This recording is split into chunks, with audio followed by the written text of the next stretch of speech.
घर के बेटा घर के नेता बनेगा, पूरा करेगा अपन वादा के।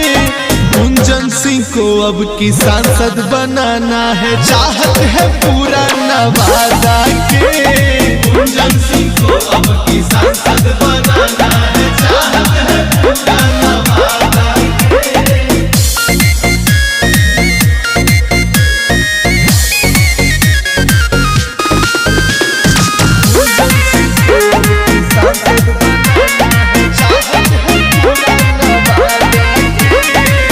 गाँव शहर सगरो चर्चा इनके ही होता है। पूछते हैं आंसू जाके जब भी कोई रो